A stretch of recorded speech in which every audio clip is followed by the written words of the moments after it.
कविता कैमरे में बंद अपाहिज, कवि रघुवीर सहाय। कैमरे में बंद अपाहिज किसके द्वारा रचित कविता है? उत्तर है रघुवीर सहाय। रघुवीर सहाय जी का जन्म कब और कहाँ हुआ था? सन 1929 में लखनऊ उत्तर प्रदेश में। कैमरे में बंद अपाहिज कविता कवि के किस संग्रह से ली गई है? उत्तर है जो लोग भूल गए हैं।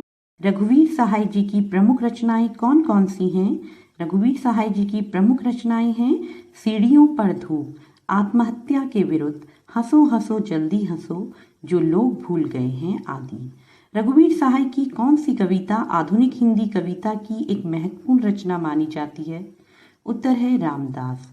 कैमरे में बंद अपाहिज कविता में किस शैली का प्रयोग हुआ है? नाट्य शैली का। कैमरे में बंद अपाहिज कविता में किसे समर्थ शक्तिवान बताया गया है? उत्तर है दूरदर्शन वालों को। कैमरे में बंद अपाहिज कविता में दूरदर्शन कर्मियों की किस प्रवृत्ति को दर्शाया गया है? उत्तर है संवेदनहीनता और क्रूरता की। कैमरे में बंद अपाहिज कविता में अपाहिज से दूरदर्शन कार्यक्रम किस प्रकार के प्रश्न पूछता है? अर्थहीन। दूरदर्शन पर किस उद्देश्य से कार्यक्रम दिखाया गया था? सामाजिकता के। टीआरपी क्या होती है? टीआरपी यानी कि टेलीविजन रेटिंग पॉइंट एक ऐसा उपकरण है जिसके द्वारा यह पता लगाया जाता है कि कौन सा प्रोग्राम या टीवी चैनल सबसे ज्यादा देखा जा रहा है। दूरदर्शन वाले दूरदर्शन पर क्या बोलेंगे?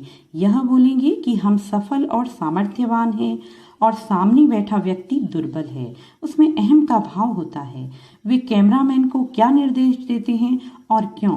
वे कैमरामैन को निर्देश देते हैं कि वह अपाहिज व्यक्ति की अपंगता को बड़ा करके दिखाए ताकि लोगों की सहानुभूति बटोरी जा सके और इससे उनका कार्यक्रम रोचक बनता है। मीडिया कर्मी अपंग व्यक्ति को क्या सोचकर बताने को कहता है? यह सोचकर बताने के लिए कहता है कि उसे अपाहिज होकर कैसा लगता है। वे उसका अनुभव पूछकर अपना कार्यक्रम रोचक बनाने का प्रयास करते हैं। मीडिया कर्मी अपाहिज को संकेत में क्या बताते हैं? यह बताते हैं कि वह अपना अनुभव इस प्रकार बताए, अर्थात वे अपने इशारे पर अपंग को चलाना चाहते हैं। उनका तो एकमात्र लक्ष्य कार्यक्रम को रोचक और प्रभावी बनाना है। प्रश्न 16। दूरदर्शन वाले कार्यक्रम को रोचक बनाने के लिए क्या क्या तरीके अपनाते हैं? दूरदर्शन वाले कार्यक्रम को रोचक बनाने के लिए अपाहिज व्यक्ति के सामने ऐसी परिस्थितियां उत्पन्न कर देते हैं ताकि वह भावुक होकर रो पड़े। इससे वे दर्शकों को भी रुला देना चाहते हैं। दूरदर्शन वाले किस अवसर की प्रतीक्षा में रहते हैं? इस प्रतीक्षा में रहते हैं कि सामने बैठा अपाहिज व्यक्ति रो पड़े। वह उसकी फूली सूजी आंखें दूरदर्शन के पर्दे पर दिखाकर दर्शकों की सहानुभूति बटोरकर कार्यक्रम को रोचक बनाना चाहते हैं। हमें दोनों एक संग रुलाने हैं। काव्य पंक्ति में निहित व्यंग को स्पष्ट कीजिए। उत्तर है हमें दोनों एक संग रुलाने हैं।